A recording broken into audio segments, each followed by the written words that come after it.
Webinars. Do webinars still work?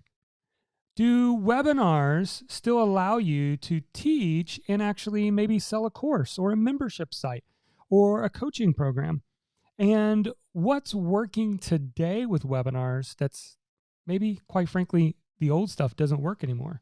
Let's talk about that on today's episode. You ready? Let's get started.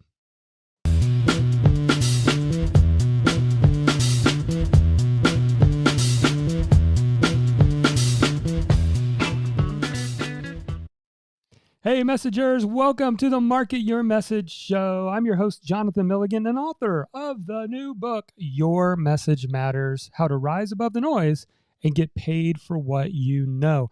And today, I'm going to talk about my number one favorite tool to increase engagement with my audience and also earn revenue for my business. We're going to be talking about webinars. Now, full confession, I'm a webinar dinosaur. I did my first webinar way back in 2010, I believe it was. And I remember that first webinar, I had 10 people register and 4 people showed up, 2 dropped off before it finished off. I taught that webinar like there were 300 on that webinar. I absolutely loved it. As a former high school teacher, I love webinars because it creates a virtual classroom. But it's very, very important that you understand the difference between teaching too much, selling too much, and finding the right combination where you connect with people. They are excited about what they've learned with you on a webinar, so much so that you educate them to a buying decision. So what no longer works, what's working right now? Today, I'm going to share with you the 5 best practices for webinars in 2021. But before we jump in, you might be saying, Jonathan, I'm still kind of all new to this. I don't really know who my audience is. I don't know what to start a business about. I want to do an online business. Maybe you want to blog or podcast or do YouTube videos, but you're not clear on your message. If that's you, you're going to want to go grab this free 9-page blueprint. It's called the Discover Your Message Blueprint, and you can get it for free today by going to marketyourmessage.com/discover. Okay, here's what you're going to discover if you hang around a little bit with us on today's episode. You're going to discover what you must do in the first 2 minutes to capture your audience's attention, and why that's so important today. Number 2, how to easily transition from teaching to selling. And this is difficult for a lot of people who start doing webinars. Why more than ever, you need stories and case studies and much, much more. Okay, so we're going to jump right into this. If you're listening to the podcast, I am also recording this live with the show, the live stream show that we do each and every week. And I'm going to be pulling up my iPad. If you want to actually see the webinar blueprint that I have, that I teach in a lot of like Fast Track Lab, I teach my Insider program, how to do webinars, you're going to want to hop over to the YouTube channel and just go search my name, Jonathan Milligan, or there'll be a link below in the show notes for you to check it out. So what I'm going to show you on my iPad is a webinar blueprint that I have created. And this is something that's been in development for 10 years. Like I said, I've done webinars for 10 years, and I've tested all kinds of ideas around webinars. And this is my webinar blueprint. There's kind of 5 best practices that I'm going to share with you. And now I can't go into all the teaching today, but I do have a very in-depth training on actually how to put your webinar together. In fact, I've got sample slides, sample emails. If you want this training, if you believe webinars are for you, then you should consider come joining our Fast Track Lab. You can actually go to joinlabnow.com. It's a monthly membership. It's only $45 a month. You can cancel anytime, but we've got over 80 some classes in there. And one of them is an in-depth training on how I do webinars. But I'm going to give you the most important pieces that you're going to want to know. All right, number 1 best practice. This is so important, It is time. When I first started doing webinars, it was common for a webinar to go 2 hours. The teaching would go 90 minutes. Then there was 15 minutes of making an offer, and then 15 minutes of hanging around and doing a webinar. I remember being on a webinar once that I was doing with a partner, and we were on the webinar for over 2.5 hours. He literally was like, I'm going to keep answering questions until everybody leaves the room. I mean, that was intense. I was not prepared for that. But what has changed over the years is our attention spans, especially because webinars are an accepted medium now. So what that means is people have probably participated in webinars. It's not a new thing for them, a new experience. And so because of that, the time factor is so important. What that means is there's two things. Number one, most of my webinars now are 30 minutes to 45 minutes. In fact, one of the things that I do now that I believe is no longer working anymore is to have 20 minutes of like filler, like how's the weather where you are? Tell me that you're here, blah, blah, blah, blah. Like you got to like jump right into it when it comes to webinars. You need to have like an awesome slide to start with, either an engaging question or maybe it's a result, right? So maybe it shows a screenshot of the money you've made in your business if you're teaching how to make money online. You got to have something that grabs their attention immediately. So when you see title slide and pre-party, this pre-party piece is happening less and less. It doesn't need to be 30 minutes, 20 minutes. People will start saying, hey, can we kind of get going? Can we get to the point? So keep that in mind. You want to kind of shoot for either 30 minutes of teaching with 15 minutes of your offer for your coaching or your course or your membership site, or you want to do 45 and 15. So you want to keep this between 45 and 60 if possible. So get right to it is what is working right now.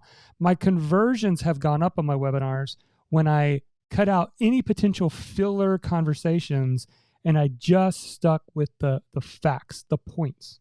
All right, number 2, and I'm just going to erase these so you can reveal these, is you have to engage. Engaging is so important. And if you don't do this in the first 10 or 15 minutes, you will lose people. Now, again, I go way more in depth in our Fast Track Lab community, but you want to talk about the single most important slide. I learned this from Ryan Levesque. You need to have an engagement question at the very beginning of your webinar that helps people understand why the topic is important and get them to guess, get them to submit their answers. Make it interactive. Push people to get interactive. Then you want to jump right into a story. Maybe it's your story.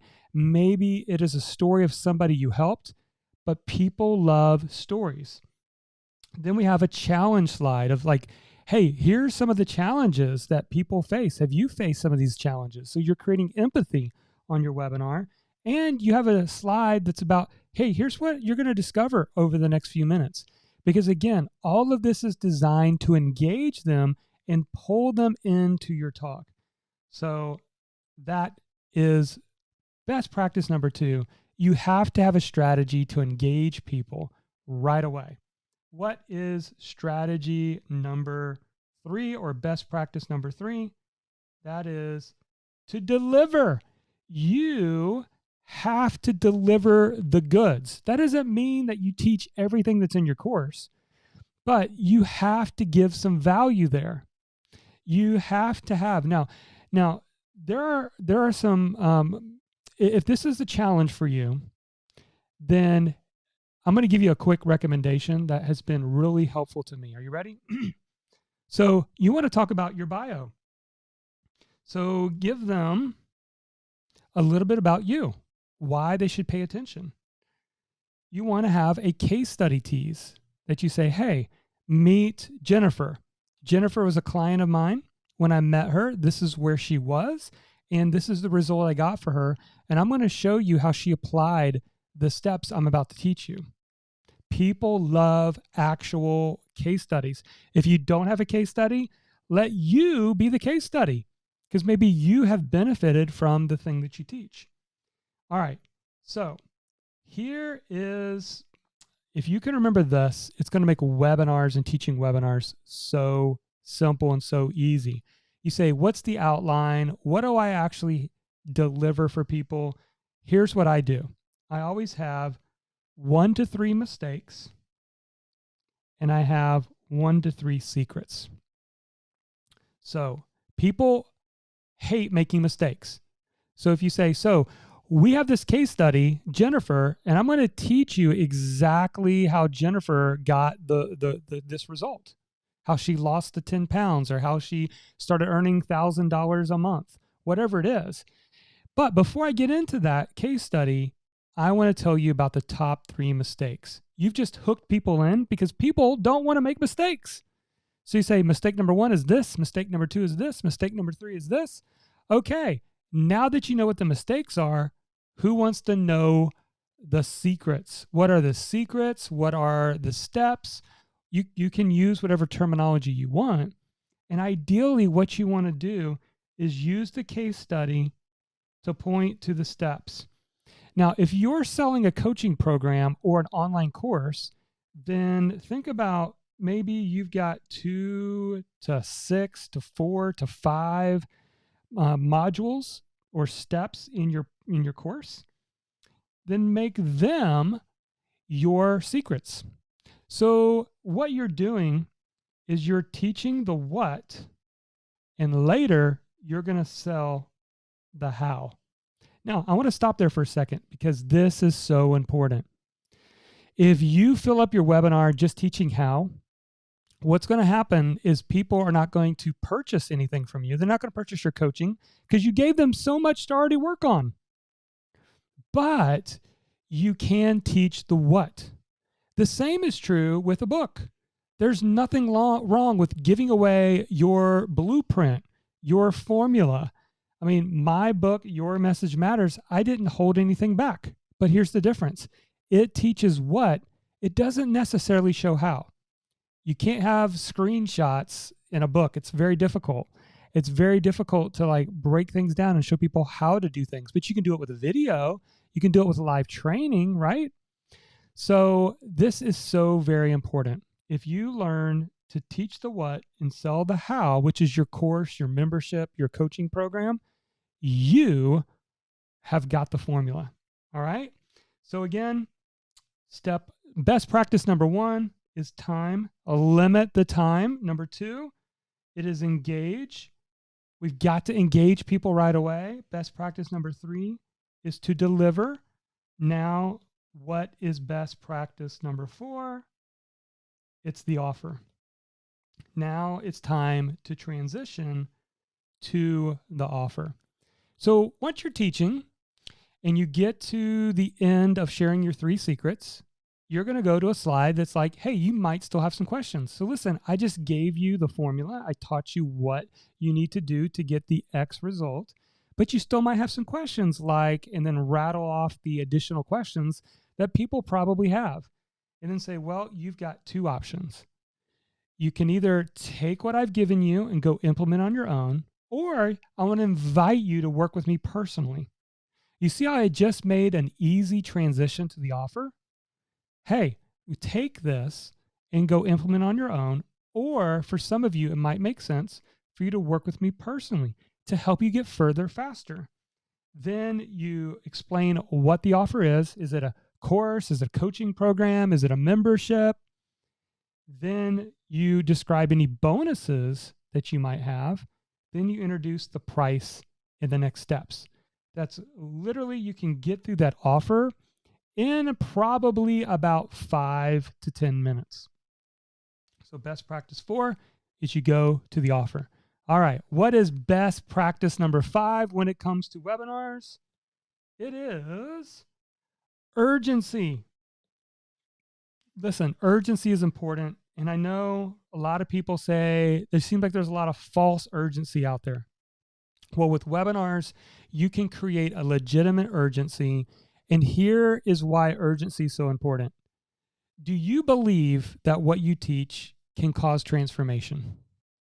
If the answer is yes, then what you're doing is you are helping your audience make a decision, yes or no. See, if you don't create the urgency, what that does is, well, I'll do that someday.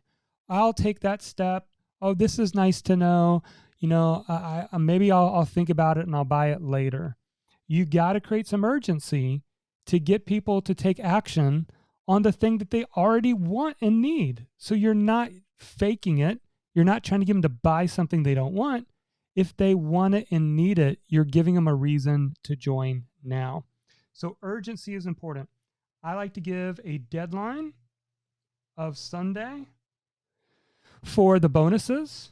I always offer a guarantee because it helps alleviate that pressure that people feel. And then here's the thing I love to do. Offer a fast action bonus that's only available while you're on the webinar. So this is an extra bonus. Maybe it's a course. Maybe it's something else that you offer that you give them by buying while they're on the webinar. Then we recap everything they get. We do a fast action bonus timer and FAQs. So I might spend 10 minutes answering questions that people have submitted. And while that's ticking down, I'm just reminding them that this is when this clock hits 0, it's your last chance to get the fast action bonus. All right. I know that was, again, a real quick explanation of the webinar best practices. But honestly, when you have this formula, and again, we teach this entire strategy in depth in Fast Track Lab, and several of our students have actually used the formula to go out and make their first sales with webinars. We even give you the actual slides. So you could take my slides that have all of this and actually even edit them, change the colors, the font, put your own content in there, and you're good to go. So again, if you're interested in that training, you can go to joinlabnow.com and you can join our private community for $45 a month. All right, so here again's the fast recap. The best practices today are, number one, time. Limit your time, if possible, to 30 to 45 minutes. Don't go longer than an hour. Number two is engage. You've got to engage people right up front. Number three is deliver. You got to give the goods. I like to do 3 mistakes, 3 secrets. Number 4, offer. Explain the offer and why it matters. Remember, we're teaching the what and we're selling the how. And then finally, number 5, urgency. Create some urgency around your offer to get people to take the action and get the result that they already want. Okay, so what do you think? Was that helpful? I sure hope it was. And if you've got future topics that you would love for me to go deeper on, then let me know. And also, if you have not yet grabbed our blueprint, the best place to get started is to go to marketyourmessage.com/discover. You'll get the 9-page guide that'll help you discover your purpose, your people, and your passion. Okay, that's it for this topic today. I hope this has been a help to you. Would you take a moment and like, share, subscribe, or even review our show? And also, never forget, your message matters.